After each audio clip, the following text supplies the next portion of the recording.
Kumusta po? Ako po si Andrea, isang babae na nasa huling bahagi ng 20s at nakatira sa Cavite.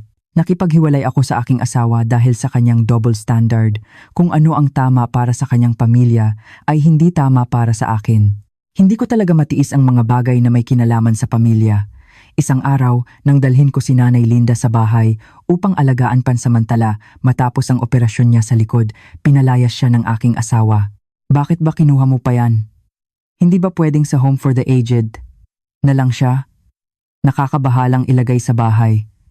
Sinadya pa niyang lakasan ang boses para marinig ni Nanay.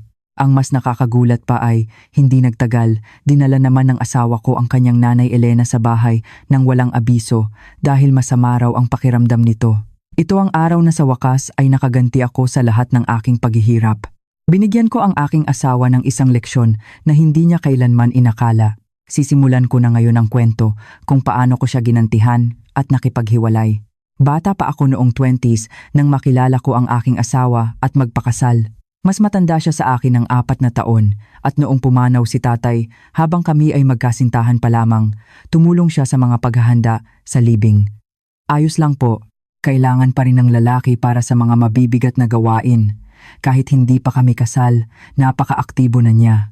Pati nang lumipat kami ng tirahan, nagpunta siya at tumulong sa paglilinis at pagsasaayos. Bukod sa akin, mabait din siya kay Nanay, kaya napagdesisyonan kong magpakasal. Gusto kong maging mas mabuti pa sa kanyang pamilya, biyenan, kaysa sa kung paano siya bumabait sa pamilya ko. Hindi ito dahil sa kailangan kong ibalik ang natanggap ko, kundi dahil hindi ba't ganoon naman talaga ang pamilya. Lalo na kung kasal na, ang pamilya ng aking asawa ay parang akin na rin, kaya sinikap kong tratuhin sila ng buong puso. Ngunit marahil dahil bata pa ako, naging medyo mahirap ang relasyon ko sa pamilya ng asawa ko. Hindi tulad ko na nag-iisang anak, ang aking asawa ay may 2 kapatid, isang nakababatang kapatid na lalaki, Kuya Ben, at isang nakababatang kapatid na babae, Ate Liza. Sa unang 2 taon ng kasal, wala namang naging problema sa pakikipag-ugnayan ko sa kanila. At sa 3 taon ng kasal, naging isang ina ako. Gusto ko sanang mag-maternity leave, ngunit sa aking pinagtatrabahuhan, ang mga babaeng empleyado ay karaniwang umaalis pagkapanganak. Gayunpaman, gusto kong magpatuloy sa pagtatrabaho hanggang sa huling buwan ng pagbubuntis, ngunit hindi nangyari ang gusto ko. Dahil sa matinding paglilihi, naging mahirap para sa akin na magtrabaho simula pa lang ng aking pagbubuntis, kaya napilitan akong umalis. Ang asawa ko, na mabait sa aking pamilya at sa akin din, ay napakabait sa simula ng aking pagbubuntis. Inisip niya na dahil bata pa naman kami, makakahanap din ako ulit ng trabaho, ngunit ang problema ay nagsimulang lumitaw pagkatapos kong mabuntis. Nalaman kong ang asawa ko pala ay isang napaka-patriarkal na tao. Sa simula, labis siyang nag-alala. Tinatanong kung may gusto akong kainin o kung nahihirapan ako. Mahal, bumili ako ng mansanas. Dahil sabi mo gusto mo. Buti naman kinakain mo. Buti na lang. May makakain ka. Parang ang laki ng nawala sa timbang mo. Hindi ba dapat tumataba ang buntis? Bakit ikaw lalo kang pumapayat? Kahit na nalungkot at nag-alala ako dahil umalis ako sa trabaho, masaya ako dahil ganito siya kabait. Ngunit ito ay tumagal lamang ng ilang linggo, hindi buwan. Pagkagising ko sa bahay, nahihilo ako at parang susuka, kaya madalas akong nakahiga o gumagapang na lang sa loob ng bahay. Nagtrabaho din si Nanay Linda kaya hindi niya ako palaging maalagaan, kaya mag-isa akong nagtitiis at lumalaban hanggang isang araw sinabi ng asawa ko ito. Lumabas ako ng kwarto para kumuha ng isang basong tubig. Binuksan ko ang ref at doon, hindi ko sinasadya nasuka ako. Ang asawa ko na nanonood ng TV sa sala habang kumakain ng takeout ay hindi nag-alala kundi, Sus Mariosep, kumakain ako. Ang baho. Ano ba yan? Dahil nagmamadali akong tumakbo papuntang banyo, hindi na ako nakasagot. Ngunit sinundan niya pa ako sa banyo at sinabi, Hoy, hindi pa ba tapos ang paglilihi mo? Lumabas ka na nga. Buntis ka lang. Lahat naman ng tao alam yan. Bakit ang OA mo? Nakakasawa na yung paglilihi mo. At isinara niya nang malakas ang pinto ng banyo. Napakalungkot ko noon. Umiyak ako ng matagal. Sa tingin ba niya gusto kong maglihi? Hindi ito bagay na makokontrol ko, At hindi ko rin alam na ganito pala kahirap ang paglilihi dahil ito ang una kong pagbubuntis. Ngunit kinabukasan, tumawag ang asawa ko sa aking ina at sinabi ang mas masakit na salita.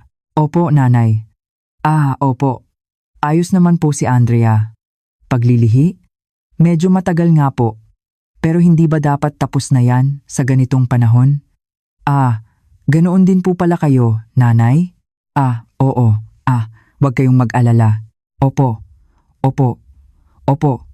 Sige po, nanay. Kahit nakahiga ako sa aming kwarto, rinig ko ang pakikipag-usap ng asawa ko sa sala. Mula sa pinag-usapan, parang kausap niya si Nanay Linda. Pagkatapos ng tawag, pumasok siya sa kwarto at sinabi, "Mahal, kakain tayo ng hapunan. Ano ang gusto mo? Ipagluluto kita agad.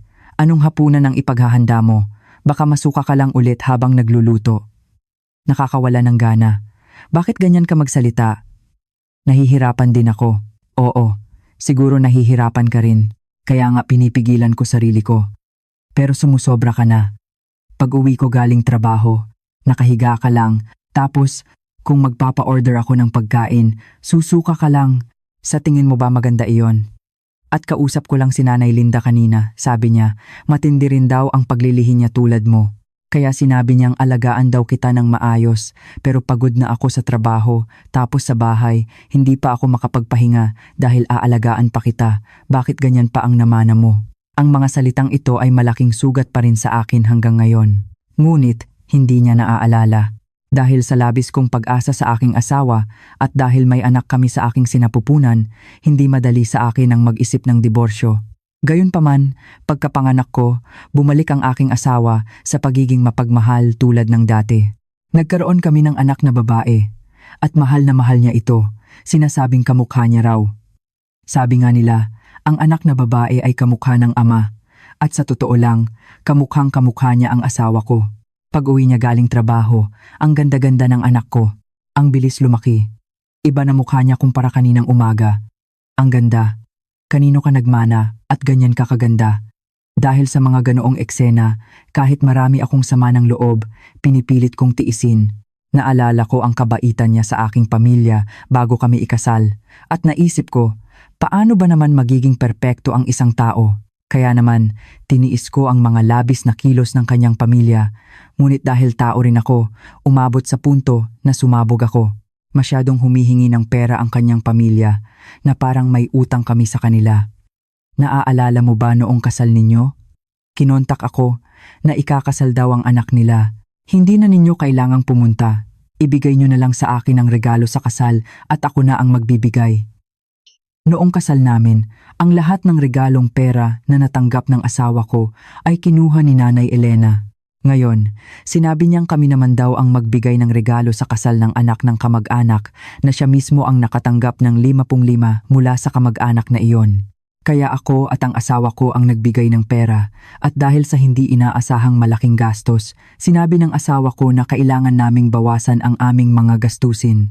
Ngunit pagkatapos noon, kinontak naman ako ng aking pinsan na ikakasal din ng kanyang ate at nang sabihin kong kailangan naming magbigay ng regalo sa kasal, sinabi niya na hindi na raw. Ang dahilan niya ay kailangan daw naming magtipid. Ang ate ng aking pinsan ang nagbigay sa akin ng ref noong ikasal ako. Ang kanyang nanay Elena na humihingi ng regalong kasal na hindi naman namin natanggap at ang asawa ko na walang pakialam na ibinigay ito, ngunit nang kailangan ko namang ibigay sa taong nagbigay sa akin ng ref. Ang logic nila ay, pwede sa kanila, bawal sa akin, kaya naman nakakabaliw ito. Dahil dito, nag-away kami ng asawa ko. Napakakikiaman ng pag-away dahil sa pera, ngunit naisip ko na kung palalampasin ko ito, lagi na lang kaming mag-aaway sa bawat gastusin sa hinaharap. Pagkatapos ng aming pag-aaway, nagkaroon kami ng Cold War ng asawa ko, ngunit dahil may anak kami, sa huli ay nakikipag-usap kami ulit nang walang anumang paumanhin. Ngunit ang walang katapusang panggigipit sa pera mula sa kanyang pamilya ay hindi natapos. Ang kanyang ate Liza ay nagtapos ng kolehiyo pagkatapos ng mahabang pag-aaral at madalas kaming nagkikita bago pa man kami ikasal, kaya maganda ang aming relasyon. Kaya sinabi kong bibigyan ko siya ng graduation gift pagka-graduate niya at hindi niya nakalimutan ang pangako na iyon, kaya kinontak niya ako para humingi ng regalo. Wala naman siyang partikular na hinihingi, kaya naisip namin ng asawa ko na mas mainam na bilhin namin ang kanyang kailangan. Napagkasunduan naming bilhan siya ng suit na gagamitin niya sa job interviews habang naghahanap ng trabaho. Ibinigay ng asawa ko ang card at sinabi kay Ate Liza na bumili ng suit, ngunit ang kanyang nanay Elena na nasa tabi ay sinabing, "Naku, magkano ang limit ng card na yan?" At masayang nakipag-usap kay Ate Liza na parang bibili pa sila ng kung ano-ano gamit ang card na iyon. Karaniwan, hindi ba't salamat muna ang sasabihin? Kahit card ng asawa ko yon. Sa huli, ang babayaran sa card ay galing sa aming budget para sa pamilya. Alam nila iyon, ngunit masaya pa rin silang mag-swipe ng card. Tinanggap nila ng napakababaw. Tapos humihingi pa ng dagdag at gusto pang bumili ng ibang bagay na hindi naman para sa pinagkasunduan. Paano ko naman titingnan iyon ng maganda? Bukod doon, humingi rin sila ng pera para sa gamot ni Ate Liza, sinasabing mahina raw ang katawan nito. Tapos, kailangan daw ni Kuya Ben ng health supplements. Pinakiusapan akong i-order, ngunit ang pera na sinabi niyang ibibigay niya ay hindi ko natanggap. Pumunta ako sa bahay ng asawa ko at nang sinabi ko na kailangan na nilang bumili ng bagong kawali dahil nagbabakbak na ang non-stick coating, sinabi niya sa akin na itapon ko raw agad at bumili ng bago. Para bang wala silang pera. Nagtatrabaho pa rin naman si Nanay Elena. Kahit hindi kalakihan, kumikita siya ng sapat para sa kanyang mga gastusin at pangkonsumo, kaya nakakainis ang ganoong asal. Sa bawat pagdiriwang o pagtitipon ng pamilya, ako at ang asawa ko ang nagbabayad ng pagkain. Kapag naglalakbay, bukod sa tirahan, pati panggastos ni Ate Liza, Kuya Ben at maging si Nanay Elena ay walang katapusan. Mas malaki ang kita ng asawa ko kaysa sa akin at sinabi niyang ang natitirang pera pagkatapos ng mga gastusin sa bahay ay ibinibigay niya sa kanyang pamilya. Sinabi niya na dahil siya ang panganay, ibinigay sa kanya ni Nanay Elena ang lahat kaya wala siyang hindi naranasan. Kaya naman daw, dahil marami silang isinakripisyo para sa kanya, gusto niya silang bigyan ng lahat ngayon. Kaya tuwing sasabihin ko ang aking saloobin, lagi niyang binabanggit ang aking pamilya. Binabanggit niya ang kanyang kabaitan sa aking Nanay Linda noon para mawalan ako ng sasabihin dahil sa stress na dulot ng kanyang Nanay Elena at mga kapatid at ang kanyang asawa na nagpapainit ng ulo dahil sa kanyang double standard, puwede sa kanya, bawal sa akin, marami kaming away. Sa simula, tuwing nakakatanggap ako ng hindi patas na pagtrato sa kanyang pamilya, kunwari ay kinakampihan niya ako. Ngunit marahil naisip niya na dahil nasa bahay lang ako at nag-aalaga ng bata, pwede niya na akong gawing walang halaga. Hindi siya nakapagdepensa sa akin at puro kapatid ko, nanay ko lang ang sinasabi niya. Kapag natutulog na ang bata, ang tanging paraan ko para maibsan ang stress at maging masaya ay ang mag-isa na nakasuot ng earphones at makinig ng malakas na musika.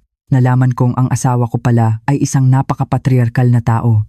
Nakakabaliw nang inabot niya sa akin ang kanyang listahan ng 5 katangian ng isang asawa na siya mismo ang gumawa. Ano yan? Ano pa? Kung susundin mo lang yan, hahabulin kita. Ipinakita niya sa akin ang sinulat niya sa opisina. Gumawa ng lugaw para sa agahan, ihatid siya sa trabaho. Kapag umuwi na siya galing trabaho, ako lang ang dapat mag-alaga sa bata para makapagpahinga siya.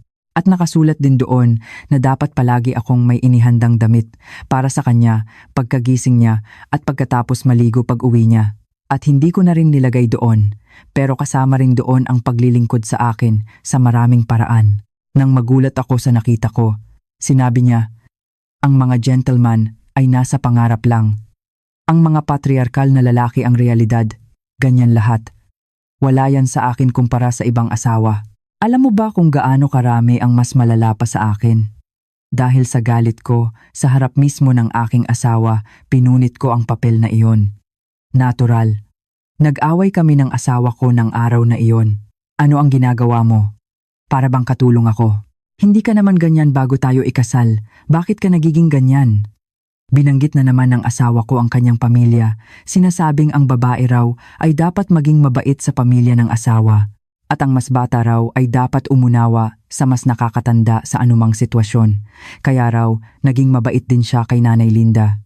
Ngunit dahil kasal na kami at bahagi na ako ng kanyang pamilya, sinabi niyang dapat ko nang iwasan ang aking pamilya at mas bigyang pansin ang kanyang pamilya.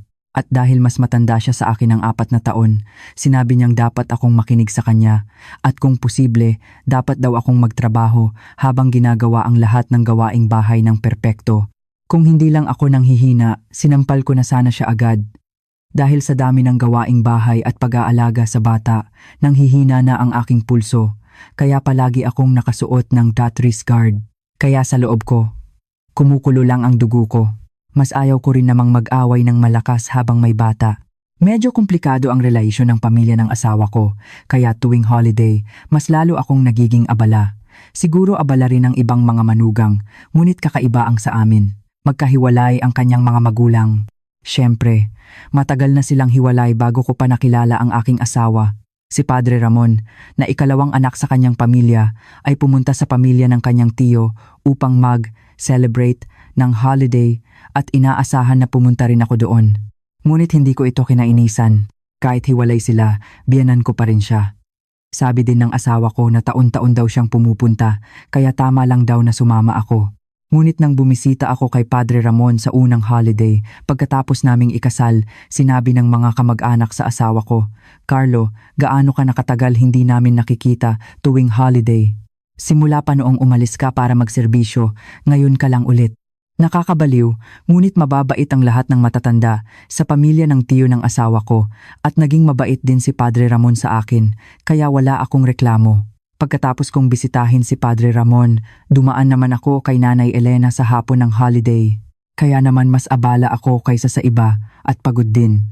Alam ni Nanay Elena at ng asawa ko na nag-iisa si Nanay Linda na naghihintay sa akin, ngunit walang sino man ang nagsabi na bumisita ako sa aking pamilya. Kaya ako na lang ang nag-impake at sinabi sa asawa ko na umuwi na kami, ngunit sinabi niya, "Kasal ka na, bakit ka pa magpaplano na pumunta sa pamilya mo? Kapag kasal na, dapat bawasan ang pagdalaw sa pamilya at saka wala namang bisita sa bahay ninyo. Bakit ka pa pupunta?" Ang asawa ko na parang tanga ay nakatayo lang sa tabi at nakatingin. Noon, kahit hindi holiday, pwede naman akong bumisita kay Nanay Linda anumang oras, kaya hindi ako nalungkot nang sinabi nilang wag akong bumisita sa kanila. Ang hindi ko lang maintindihan ay ang ganoong pag-iisip. Ngunit hindi naman ako tanga. At wala akong dahilan para hindi bumisita sa aking pamilya. Sa susunod na holiday, sinabi na naman ni Nanay Elena ang parehong bagay, kaya hindi ko na siya pinansin, nag-impake ako at sinabi sa asawa ko na umuwi na kami. Ngunit pinigilan ako ni Nanay Elena, sinasabing may darating daw na bisita at kailangan ko raw silang salubungin bago umalis. Siguro alam niyo na kung bakit niya ako pinipigilan. Hindi ito para ipakilala ako sa isang kamag-anak na hindi ko kilala, kundi para kailangan niya ako sa paghahanda ng hapagkainan. Naghihintay po si Nanay Linda sa bahay, kaya kailangan ko nang umalis. Tumayo din ang asawa ko para sumunod, ngunit biglang kinuha ni Nanay Elena ang bata at lumabas. Sinasabing maglilibot lang daw sila sa kapitbahayan. Napakagulat ko, ngunit sinabi ko sa asawa ko na dalhin ang bata at sa huli, mag-isa akong pumunta sa bahay namin. Pagkatapos ng 2 oras, siguro hinahanap na ng bata ang kanyang ina at umiiyak, kaya dumating ang asawa ko sa aming bahay, namumula ang mukha, dala ang aming anak. Hindi ko naman sinadyang iwan ang bata para alagaan niya, kaya kitang-kita ko sa mga mata ng asawa ko na kahit galit siya, pinipilit niyang pigilin ang sarili at hindi basta-basta magalit. Sa totoo lang, wala siyang masabi. Noong wala pa kaming anak at sa simula ng aming kasal, dahil bata pa ako at may pakiramdam na kailangan kong maging mabait sa pamilya ng asawa ko, sumusunod ako sa lahat ng kanilang utos. Kaya siguro gusto niya na manatili akong masunurin sa bahay nila, ngunit dahil madalas akong nagsasabi ng ayoko at nagpapahayag ng sarili kong opinyon, marahil marami din siyang reklamo sa akin. Kaya nga siguro ipinakita niya sa akin ang kanyang sariling ginawang 5 katangian ng asawa na napakapangit. Ang kanyang pamilya ay gulo at hindi ko ito sinasabi dahil hiwalay ang kanyang mga magulang. May kinakasama si Nanay Elena at wala namang masama doon dahil hiwalay na sila at sinabi ko na dapat silang maging masaya. Ngunit tuwing nakikita ko ang kinakasama ni Nanay Elena, nakakainis dahil pilit niyang pinaparamdam na siya ang biyenan ko. Sasabihin niya, aking manugang. Ngunit pagdating sa kainan na nagiging inuman, lalasingin niya ako at pipilitin na uminom, at kung tatanggi ako, magagalit siya at sermonan ako. Pati ang mga kapatid ng asawa ko na nasa tabi ay tinatawag siyang tatay kahit nabuhay pa naman si Padre Ramon, kaya napakagulo talaga ng pamilya nila. Alam din ni Padre Ramon ang sitwasyong ito. Naisip ko na tanging si Padre Ramon lang ang normal sa kanilang pamilya. Paminsan-minsan, tatawagan niya ako o magte-text para kumustahin. Mahirap mag-alaga ng bata, di ba? Hindi po, natural lang po iyon. Kahit na, huwag kang magpapagutom at alagaan mo ang sarili mo. Walang ibang gagawa niyan para sa iyo. Ikaw mismo ang mag-aalaga sa iyong kalusugan. At dahil daw mahirap magluto, sabihin na lang daw sa aking mag-order ng pagkain at madalas niya akong padadalhan ng pera sa aking account. Hindi rin niya nakakalimutang sabihin na parang nahihirapan daw ako sa pagpasok sa ganitong pamilya at humingi ng paumanhin para sa kanila. Isang araw, na-ospital si Nanay Linda dahil sa operasyon niya sa likod. Weekend, bakit mo iiwan sa akin ang bata at saan ka pupunta? Sinabi ko na kahapon. Na-ospital si Nanay. May tita ka naman, di ba? Kahit na, kailangan kong bumisita sa kanya. Paano si Sofia? Hindi ba yan anak mo? Ikaw ang tatay niya, kaya pwede mo siyang alagaan kahit isang araw lang sa weekend. Hindi ba't alam mong hinahanap lang niya ang nanay niya? Subukan mong makipaglaro sa kanya para maging close, kayo. Hindi ko naman pwedeng dalhin ang anak ko sa ospital, kaya iniwan ko siya sa asawa ko. Matagumpay ang operasyon ni nanay, ngunit dahil mahina pa rin ang kanyang kondisyon, nanatili siya ng ilang araw pa sa ospital. Wala na akong ibang hiniling sa asawa ko. Hindi ko rin sinabing humingi ng bayarin sa ospital o magkasama kaming bumisita kay nanay. Bukod sa pag-aalaga sa anak namin ng isang araw tuwing Sabado, ako na ang gumawa ng lahat, kahit mahirap, dahil baka maging dahilan pa iyon ng pagrereklamo niya. Pagkatapos, na-discharge na si nanay, ngunit abala ang tita ko, kaya hindi niya ito palaging maalagaan. Walang ibang kasama si nanay sa bahay, kaya sa tingin ko, kailangan niya ng kasama kahit 1 o 2 araw. Kaya, gusto ko lang siyang alagaan sa loob ng 3 araw at pagkatapos niyang lumabas ng ospital, dinala ko siya sa bahay namin. Ngunit dahil sa asawa ko, umuwi si Nanay Linda sa aming bahay ng hating gabi. Pag-uwi ng asawa ko, nakita niya ang sapatos sa pintuan at sinabi, "Sino ang dumating? Si nanay ba ang dumating? Dumating na si nanay? Anong sapatos ito? Si nanay ba namin ang dumating? Ay, ikaw pala. Ngayon ka lang? Na-late ka sa trabaho." Opo, nanay. Nanay, ano pong nangyari at nandito kayo sa bahay namin? Ngayon lang siya na-discharge kaya dinala ko siya rito. Nanay, mahirap pong tumayo. Pumasok na po kayo at magpahinga. Ayos lang. Sinabi ng doktor na huwag kayong masyadong kumilos. Kasama ko si Nanay Linda na pumasok sa maliit na kwarto. Inilatag ko ang kumot at paglabas ko at pagpasok ko sa aming kwarto, nakita kong masama ang mukha ng asawa ko. "Bakit mo ginawa yan?" Nang hindi ko nalalaman, tinawagan kita. Hindi mo sinasagot ang tawag ko. Nag-text din ako, pero nakita kong nabasa mo naman. Bakit hindi mo tiningnan? Nakita ko naman. Pero bakit ka nagkukunwari? Hindi ako sumang-ayon. Ano? Kailan ko sinabi na oo? Pinayagan ba kita? Kaya ipinaliwanag ko ulit sa asawa ko. Sapat na raw ang 3 araw, hindi 1 linggo. Hindi ko naman sinasabi na alagaan niya si Nanay Linda. At sinabi kong ako na ang mag-aalaga sa kanya habang ginagawa ang lahat ng aking gawain. Ngunit paulit-ulit pa ring sinasabi ng asawa ko na ayaw niya. Bakit ganyan ka? Ayoko. Nadidiskomort ako. Pag-uwi ko galing trabaho, gusto kong magpahinga ng komportable, pero kung nandiyan si Nanay Linda, hindi ako makakapagsuot ng komportableng damit. Magpakakomportable ka lang. Sasabihin ba ni Nanay Linda sa ganoong bagay? Hindi, isipin mo na may ibang tao sa bahay ko. Gusto mo ba yon? Magpakatotoo ka. Bahay natin ito. Oo, bahay natin ito dahil dito tayo nakatira, pero ayoko, naiirita ako. Magdahan-dahan ka sa pagsasalita, baka marinig ni nanay. Sinabi ko na sayo. Pagkatapos, bumuntong hininga ang asawa ko at sinabing gusto niya raw magpahinga at umalis daw ako. Hindi ko inakala na ganito siya kagusto. Dahil hindi ko inaasahan, paglabas ko ng kwarto ay sinabi ko, gabing-gabi na. Kaya bukas ko na lang ihahatid si Nanay Linda sa inyo. Magpahinga ka na. Sinabi ko iyon at lumabas. Nandoon si Nanay Linda at ayaw kong ipakita sa kanya na nag-aaway kami ng asawa ko. Masama na nga ang kanyang pakiramdam.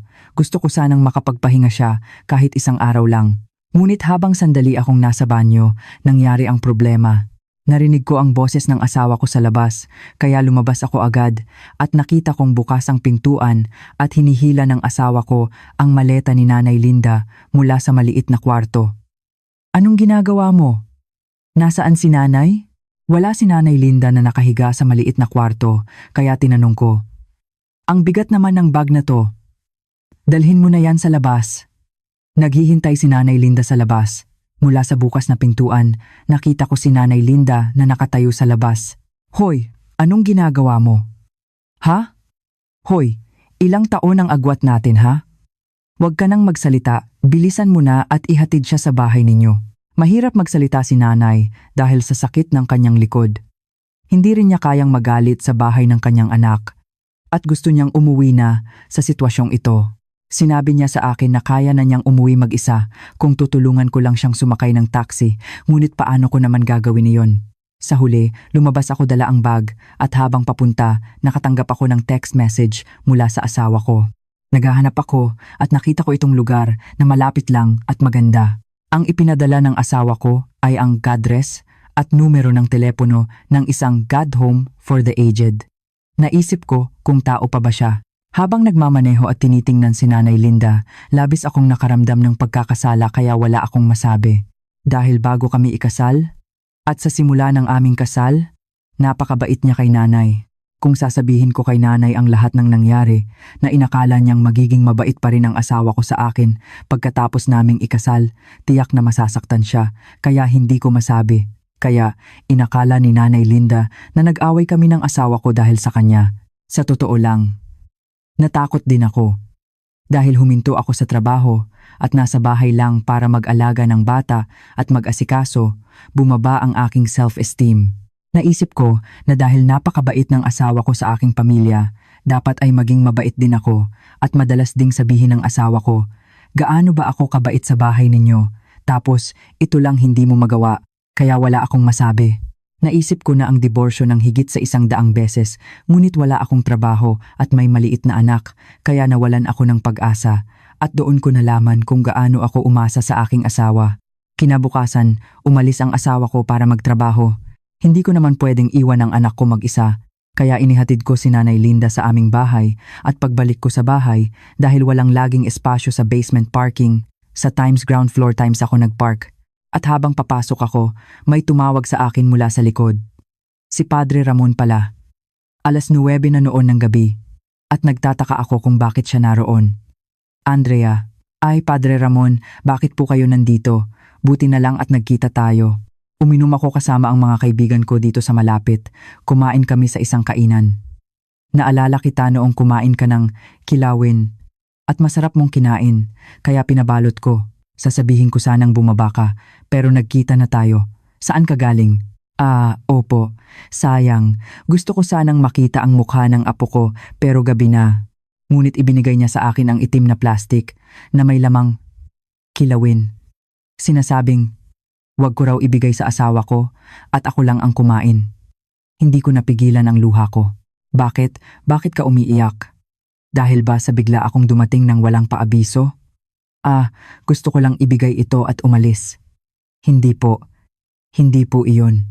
Dahil hindi ko kayang pauwiin si Padre Ramon na sadyang pumunta para sa akin, pumunta kami sa isang coffee shop malapit sa bahay, umorder ng kape at doon kami nag-usap. Pero saan ka galing sa ganitong oras? Si Nanay Linda po ay nagkaroon ng operasyon sa likod. Sandali lang po siyang dumalaw at ngayon po ay galing ako sa paghatid sa kanya. Bakit sa likod? Matagal na po siyang may problema sa likod, pero physical therapy lang po ang ginagawa niya hanggang sa lumala at sinabi ng ospital na kailangan na siyang operahan. Nako, ganoon ba? Ang likod ay mas kailangan ng pangangalaga pagkatapos ng operasyon. Ngunit kung dumalaw siya sa bahay ng kanyang anak, bakit hindi na lang siya natulog doon? Bakit siya umuwi agad? Kaya, sa huli, sinabi ko ang lahat. Inakala ko na dahil sa prinsipyo ng baluktot ang braso papaloob, Kampihan din ni Padre Ramon ang kanyang anak. Ngunit hindi. Nakinig ng tahimik si Padre Ramon sa lahat ng aking sinabi at hinagod ang aking balikat, sinasabing, "Siguro napakahirap mo." Iyon lang ang sinabi niya at sinabi niyang umuwi na ako bago pa lumalim ang gabi. Habang tumatayo ako para umalis sa coffee shop, pinahinto ako ni Padre Ramon. Naghihintay ako ng mga 5 minuto at dumating siya. Lumabas kami at sinamahan niya ako hanggang sa gate ng apartment, sinasabing, "Sige, pumasok ka na. Ang mga nanay na nag-aalaga ay dapat kumain ng mabuti." Ay, oo nga pala, tanggapin mo ito. Ang ibinigay ni Padre Ramon sa akin ay isang sobre na may pera. Ang pinuntahan niya nang sabihin niyang maghintay ako ay ang ATM sa malapit. Ay, bakit po ito? Para po sa bayarin sa ospital ni nanay? Dapat po kayong may pera, Padre Ramon. Tanggapin niyo na po ito. Wala akong naibigay sa kasal mo, kaya ibinibigay ko ito. Aalis na ako, kahit na sinabi kong wag na. Ipinilit niya pa ring ibigay sa akin at umalis agad. Dahil nagmamadali akong lumabas at nakasuot lang ng cardigan, wala akong bulsa. Kaya dala ko ang kilawin sa isang kamay at ang sobre sa isa pa, at pagpasok ko sa bahay, naghihintay ang asawa ko sa sala. "Bakit ngayon ka lang? At ano yan?" Ayaw ko siyang tingnan o sagutin. Lumapit siya sa akin at sinabing, "Ano yan? Kung curious ka, buksan mo." "Hindi yan, yung sobre." "Hoy, kinakausap kita. Nakita ko na nagkita kayo ni tatay. Alam na pala ng asawa ko na nagkita kami ni Padre Ramon dahil nakatingin siya mula sa bintana ng balcony." "Ibinigay ba yan ni tatay?" "Ano yan?" "Ibinigay ni Padre Ramon para raw sa bayarin sa ospital ni nanay." "Ayos na?" Hindi ko na kailangang sabihin dahil tatawagan niya rin si Padre Ramon para itanong kung anong pera yan, kaya sinabi ko na lang. Pagkatapos, matagal siyang nakatitig sa sobre ng pera. Mula ng araw na iyon, nagdesisyon akong magdiborsyo. Siyempre, matagal ko nang iniisip ang diborsyo. Ngunit ang pangyayari na sinabi niyang ipadala si Nanay Linda sa Home for the Aged ang nagpatibay ng aking desisyon. Dahil huminto ako sa trabaho at wala akong ibang pinagkakakitaan, kailangan kong humanap ng abogado. Ngunit nang maghanap ako, nalaman kong may mga free consultations, kaya tumawag ako sa iba't ibang lugar para humingi ng payo kung paano ko haharapin ang aking sitwasyon. At isang malapit na kaibigan, Jen, na alam ang aking kwento, ay nagpakilala pa sa akin ng isang abogado. Napakasakit kaya hindi ko masabi kay nanay. Mag-isa akong nagtitiis hanggang sa nagkita kami ng matalik kong kaibigan at doon ko inilabas ang lahat ng aking nararamdaman. Noon, sinabi niya, "Sa panahong ito, sino pa ba ang nananahimik lang tulad mo? Ang pagiging mabait mo, sakit na yan. Kung ganyan ka mabuhay, sino ang magbibigay sa iyo ng gantimpala? Alam ko na naging mabait ang asawa mo sa pamilya ninyo, pero ngayon, hindi na yan ganoon. Ginawa mo na ang lahat ng kaya mo. Hanggang kailan ka pa ba mamumuhay ng ganyan? Ngayon, marami ng diborsyado na masaya at bata pa naman tayo. Ano pa ba ang hindi natin kayang gawin? May sarili ka ring buhay. Sa akin, ayaw ko ang salitang para sa anak. Ang anak ay magiging masaya kung masaya ang ina. Ano ang matututunan niya kung makikita niya ang kanyang ina na malungkot? Hindi ba? Nang marinig ko ang sinabi ng kaibigan ko, natauhan din ako. Gusto ko lang sana na lumaki ang anak ko sa isang buong pamilya at inakala kong iyon ang tama, ngunit nagkakamali pala ako ng malaki. Sinabi ng kaibigan ko na hindi natin alam ang mangyayari, kaya tuwing binabastos ako ng kanyang pamilya, dapat daw akong magtipon ng ebidensya. Sinabi niya na ako ang magpapasya kung makikipaghiwalay ako sa asawa ko o mananatili kami. Ngunit dahil hindi natin alam ang mangyayari, dapat daw akong magtabi ng ebidensya sa bawat hindi patas na pagtrato na natatanggap ko. Kaya naman, simula noon, tuwing pupunta ako sa bahay nila at magsasalita ng masama si Nanay Elena, at tuwing magsasalita ng nakakatakot ang asawa ko, nagre-record ako. At nang malaman niya ang aking sitwasyon, sinabi niyang may kakilala siyang abogado at sinabi raw niya ang lahat kaya tutulungan daw ako. Matagal ko nang iniisip, ngunit nang susubukan ko ng kumilos, hindi ko alam kung saan magsisimula. Ngunit pagkatapos kong makipag-usap sa abogado, naging maayos ang lahat para sa akin. At tulad ng sinabi ng kaibigan ko, malaking tulong din ang mga recordings na ginawa ko sa bahay nila. Naghanda ako ng mag-isa nang hindi sinasabi sa aking asawa. Dahil gusto kong alagaan ang aking anak, nag-aral din akong mabuti para makahanap ng trabaho. Nagsumite ako ng resume sa ilang kumpanya at naghanap din ng daycare malapit sa amin. Habang abala ako sa paghahanda, dinala ng asawa ko si Nanay Elena nang walang paabiso. Narinig ko ang pagbukas ng pinto at ang pagpindot sa doorbell at inakala kong ang asawa ko ang dumating, ngunit ang pumasok ay si Nanay Elena. Naku, ano ba tong bahay na to? Ha? Maglinis ka naman. Ano ba ang ginagawa ng isang may bahay sa bahay? Sa totoo lang, malinis ang bahay. Dahil ayaw kong punahin ako ng asawa ko sa mga gawaing bahay, ginawa ko ang aking mga responsibilidad ng maayos para walang masabi. Sino ba ang magsasalita na madumi kung makita ang mga laruan na nagkakalat sa bahay na may bata? Siguro si Nanay Elena lang. Pagkapasok niya, tiningnan niya ang buong bahay at sinabi niyang madumi ang sala. Ngunit hindi lang pala para dumalaw ang dahilan kung bakit siya dumating, kundi para manirahan muna sa amin, kaya dala na niya ang kanyang bagahe. Alam kong gumaling na siya mula sa sipon na dinanas niya ng ilang araw, ngunit sa harap ko, sinabi ng asawa ko ito, wala raw gana si nanay, kaya wala siyang kayang gawin, umuubo pa rin siya. Pagkatapos magsalita ng asawa ko, umubo naman si Nanay Elena ng kunwari. Kitang-kita ko na kung nasa bahay siya, kailangan niyang magluto para sa kanyang mga anak at gawin ang gawaing bahay. Ngunit kung nandito siya, makakapagpahinga siya ng komportable, makakakain ng pagkain na ako ang nagluluto, at makikita ang mga kaaliw-aliw na kilos ng apo. Iyon ang dahilan kung bakit siya dumating. Kung talagang masakit ang pakiramdam ng isang tao, hindi siya makakapagsalita ng maayos, tulad ng aking Nanay Linda. Ngunit sa halip na mukhang masakit ang pakiramdam, puno ng pag-asa si Nanay Elena na manirahan sa bahay ng kanyang anak. Dinala ng asawa ko si Nanay Elena sa maliit na kwarto at pagkalabas niya, nagsimula akong magalit. Ginaya ko ang eksaktong sinabi at ginawa ng asawa ko noon. Bakit mo ginawa yan nang hindi ko nalalaman? Ano? Hindi naman siya basta ibang tao. Si nanay mo yan. Kailangan ko pa ba ng permiso mo? Hindi ako sumang-ayon. Ano? Ayaw ko. Kaya dalhin mo siya palabas ngayon din.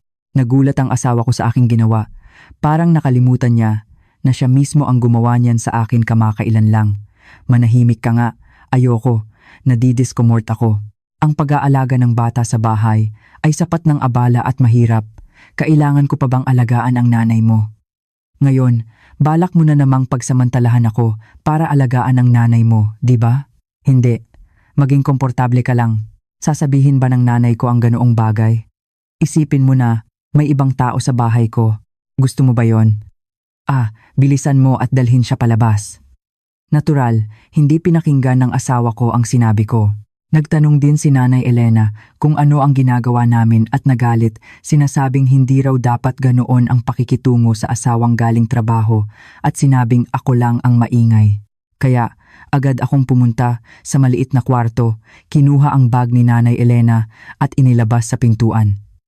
Hoy! Anong ginagawa mo? Ha? Carlo, lumabas ka nga. Bakit po? Anong nangyayari? Hindi ba't sinabi mong huwag kang magdala ng bag ni nanay? Noong sinabi mo sa akin na huwag kang maging pabigat sa pagtanda, kahit pa anak mo pa yan. Ano pa? Bilisan mo na at ihatid siya. At sa kanyang Nanay Elena, na galit, sinabi ko rin na mag-ingat siya. Ang Home for the Aged na ipinadala sa akin ng asawa ko noon sa text. At nanay, kunin niyo po ito. Ano yan? Address po ng Times Home for the Aged *. Ano? Home for the Aged. Hoy, sinabi mo noon na maganda yan at ipinadala mo sa akin. Kung ganoon kaganda, ipapadala mo na lang ang nanay mo doon. Tama? Sa araw na iyon, malapit nang sumabog ang asawa ko. Kung ginawa sa kanya ang parehong ginawa niya, dapat ay naisip niya, sobrang-sobra ang ginawa ko at dapat ay nagsisi siya, ngunit sa halip ay siya pa ang nagalit. Hindi ka pa ba titigil? Gusto mo ba talagang magdiborsyo sa akin? Galit din si Nanay Elena, sinasabing wala raw silang kailangan ng isang katulad ko at sinabihan ng asawa ko na paalisin ako. Kaya sinabi kong, sige po. Pumasok ako sa kwarto, nag-impake ng mabilisan at dinala ko ang anak kong natutulog. Iwan mo ang bata. Sigurado ka ba? Kaya mo bang alagaan ang bata? Ibigay mo na lang. Kung iiwan mo siya, kailangan ko siyang hanapin. Basta ibigay mo na lang siya. Kung wala kang kakayahan, hindi mo kayang palakihin ang bata. Alam mo ba yan? Kung ganoon, iwan mo yan. Ang sobreng iyan. Ang puting sobre na hawak ko ay inakala ng asawa ko na ang sobreng may pera na ibinigay ni Padre Ramon noon. Sinabi ng asawa ko na bakit daw ako magdadala ng pera kung aalis ako at pera raw iyon ng kanyang ama, kaya iwan ko raw. Kaya nang sabihin niyang ibigay ko raw, itinapon ko sa sala. Agad na binuksan ng asawa ko ang sobre at mas lalo siyang nagalit. Iba ang laman ng sobre. Nandyan ang mga divorce papers at iba pang bills na kailangan kong bayaran. Kaya sa unang tingin, mukhang puno ang sobre. Anyway, ibibigay ko naman yan sa'yo, kaya kunin mo. Ang mga bills, kailangan bayaran, kaya tingnan mo ng maayos ang due dates. At ang diborsyo, hindi ako ang ididiborsyo, kundi ikaw. Naiintindihan mo ba? Ano yan? Nasaan ang pera na nandyan? Pera ko yan, bakit mo hinihingi? Aba, tingnan mo nga yan. Hindi ginagawa ng maayos ang responsibilidad bilang manugang pero gustong-gustong kumuha ng pera. Bakit ganyan ka? Anong pera yan? Iyan, yung perang ibinigay ni tatay, Padre Ramon, sa akin malapit sa bahay para raw sa ospital ni Nanay Linda. Pero patuloy mong hawak-hawak.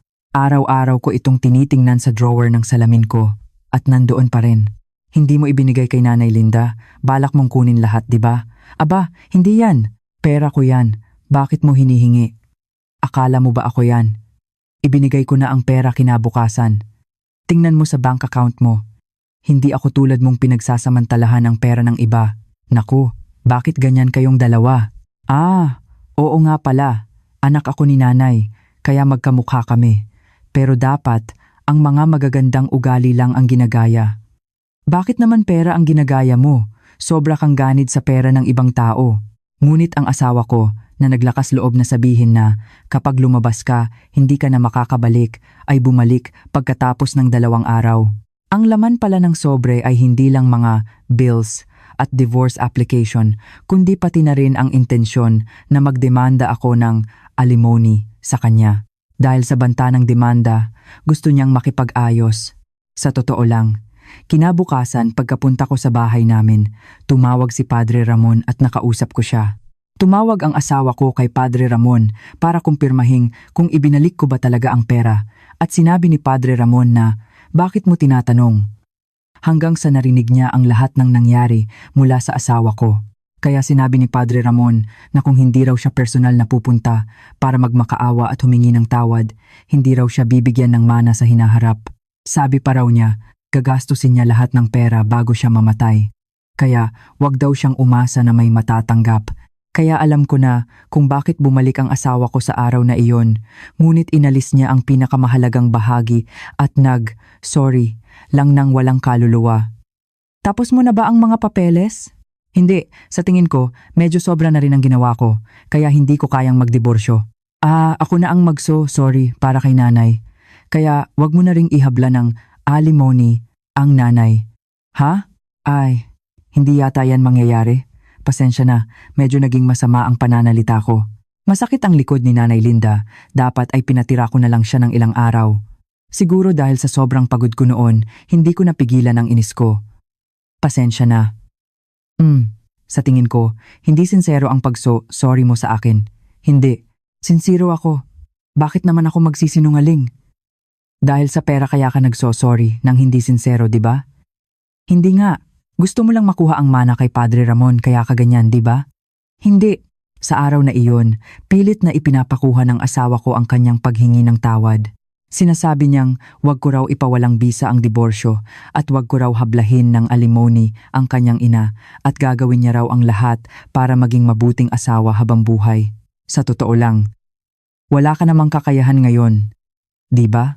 Kung bata pa ang anak, pwede pang sabihin na kayang alagaan ng nanay, pero pag lumaki na, malaki ang magiging gastos. Mag-aalaga ka ng bata sa pamamagitan lang ng child support. Nakahanap na ako ng trabaho. Kahit hindi gaano kalaking kumpanya, sa sweldo ko, kaya ko nang palakihin ang anak ko. Alam din ng asawa ko na labis akong umasa sa kanya. Kaya inakala niyang hindi ako makakawala ng madali at naglakas loob na magsalita ng ganoon. Ngunit dahil sinabi kong nakahanap na ako ng trabaho, wala na siyang masabi. At kahit paano, gusto niyang humanap ng aking kahinaan at sabihing may kasalanan din ako sa pagkasira ng aming kasal. Ngunit kahit anong hanap niya, wala siyang makita. Nagsikap akong mabuhay ng husto para walang maipupuna sa akin. Kahit na nakahiga lang ako sa bahay dahil sa paglilihi, kapag umalis ang asawa ko para magtrabaho, gumagapang ako para maglinis ng bahay, nagluluto ako ng ulam habang nakasuot ng mask at ginagawa ko pa rin ang lahat ng aking responsibilidad. Ginawa ko rin ang lahat ng aking gawain sa bahay nila nang walang reklamo. Paminsan-minsan, nagsasalita din ako sa harap ng kanyang nanay Elena na nagsasalita ng masama, ngunit alam ng asawa ko na hindi ito dahilan para maging ganoon. Kung idedemanda niya iyon, kailangan niyang sabihin sa sarili niyang bibig ang ginawa ng kanyang ina. Sa huli, dinemanda ko ang asawa ko na tumatanggi sa diborsyo at idinemanda ko rin ng alimony ang kanyang nanay Elena sa lahat ng masamang ginawa niya sa akin. Dahil mas mababa ang aking pinag-aralan kaysa sa asawa ko at hindi rin mayaman ang aking pamilya, hindi niya inakala na makakapaghanda ako ng ganito. Kaya, nakipaghiwalay ako sa basura kong asawa. Minsan, naaalala ko pa rin ang sinabi ng aking ex-husband. Kahit gaano pa raw nagbabago ang mundo, ang mga asawa pa rin ang nirerespeto sa kasal. At naaalala ko pa rin ang kanyang itsura na ngumunguya ng kung ano at sinasabing bakit hindi ka na lang ipinanganak na lalaki sa harap ng aking mga reklamo. Nakakapanindig balahibo. Siguro inakala niya na dahil nagtatrabaho lang ako sa isang ordinaryong kumpanya, huminto ako dahil sa pagbubuntis at nasa bahay lang, kailangan kong makinig sa kanya na nagtatrabaho para kumita. Ngunit dahil hindi nangyari ang gusto niya, siguro galit siya at sa isang banda, nakakagaan din ng loob. Hindi mukhang masaya ang buhay ng aking ex-husband. Pagkatapos naming magdiborsyo, ganoon din ang kanyang ex-mother-in-law. Sinabi ng ex-husband, kung na pagkatapos maghiwalay ang kanyang mga magulang, hindi na sila nag-usap ni Padre Ramon, ngunit pagkatapos naming ikasal, marahil gusto niyang panatilihin ang kanyang imahe sa harap ko, kaya nagsimula siyang makipag-ugnayan kay Padre Ramon. Kaya mukhang hindi rin masyadong gusto ni Padre Ramon ang ex-husband ko. Sa proseso ng diborsyo ni Nanay Elena, ang lahat ng kanyang mga anak ay kumampi sa kanya. Kahit pa nagdesisyon si Padre Ramon na magdiborsyo dahil sa relasyon ni Nanay Elena sa ibang lalaki, ganoon ang pagtrato sa kanya ng kanyang mga anak, kaya naiintindihan ko kung bakit ayaw niya. Pagkatapos naming magdiborsyo, sinabi ng ex-husband ko na hindi na raw sila nag-uusap ni Padre Ramon tulad ng dati. At ito ang talagang nakakagulat. Kahit na 3 ang kanyang anak, walang sino man sa kanila ang nag-aalaga kay Nanay Elena na may sakit.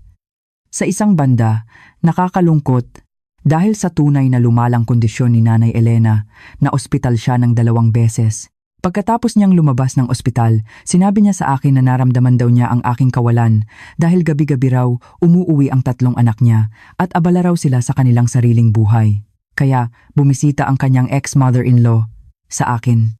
Andrea, bakit po kayo nandito? Namimiss kita kaya bumisita ako para malaman kung ayos ka lang. Napanindig balahibo ako sa sinabi niyang namimiss kita, kaya sinabi ko na wala kaming dapat pag-usapan at nilampasan ko siya, ngunit sinabi niya, "Totoo, madalas kitang naiisip ngayon. Naalala ko pa noong nagluluto ka ng tinola at lugaw sa mga espesyal na araw. Ngayon ko lang naiisip, mas mabuti ka pa kaysa sa aking mga anak, bakit hindi ko iyon napansin noon? Mag-isa ka pa ba? Kung mag-isa po ako, bakit po? Hindi po siguro ibig sabihin na gusto niyo akong makipagbalikan sa anak niyo, di ba? Anong imposible? Mag-isa din ang anak ko." "Oo, mag-isa nga. Sino pa ba ang sisirain niya ang buhay at magpakasal ulit? At may kasabihan tayo, pahalagahan ang meron habang nandyan pa." 3 ang kanyang anak, pero mukhang walang sinuman ang nag-aalaga sa kanya. At sa tingin ko, naging mabait nga ako noon. Kung bumisita ka sa akin na ex-daughter-in-law na ibang tao na, ibig sabihin ayaw mong umuwi sa bahay mo. Siguro napakabigat na ng sitwasyon mo para lumapit ka sa akin. Wala ka bang kamag-anak? Iyan ang sinabi ng anak mo kay Nanay Linda noon. Nang dalhin ko si Nanay Linda sa bahay namin matapos ang operasyon niya sa likod, tinanong niya kung wala raw ba kaming kamag-anak at bakit daw siya pumunta sa bahay niya. Ngayon na narinig mo mismo, ano ang pakiramdam mo? Sa susunod, huwag ka nang bumalik. Paalam po. Sa pagmamasid sa kanyang ex-daughter-in-law na dating masayahin at nakangiti ngunit ngayon ay malamig ang pakikitungo, nagsisi kaya si Nanay Elena sa lahat ng kanyang ginawa noon. Naaalala ko pa rin ang malungkot na pagtalikod ng kanyang ex-mother-in-law sa araw na iyon. Narinig ko na dahil wala raw siyang ipon, binabastos siya ng kanyang mga anak. Ang nakakatawa pa, ang lahat ng kanyang mga anak ay nakikipag-ugnayan kay Padre Ramon na siyang may ipapamanang ari-arian. Kahit pa magkadugo sila, nakakatakot ang ganoong asal. Ako, kasama si Nanay Linda at ang aking anak ay namumuhay ng masaya at maayos. Tulad ng sinabi ng aking kaibigan, lahat ng bagay ay mangyayari. Kailangan kong kumita para mabuhay kaya nagsisikap ako sa trabaho. Bumuti na rin ang likod ni Nanay Linda at bumalik na siya sa trabaho, kaya sa tulong niya, napapalaki ko ng maayos ang aking anak. Sa hinaharap, balak kong mamuhay ng mas masipag para maging isang mabuting anak kay Nanay Linda at isang mabuting ina sa aking anak. Kaya ko naman yan. 'Di ba? Dito na po nagtatapos ang aking kwento. Maraming salamat sa pakikinig.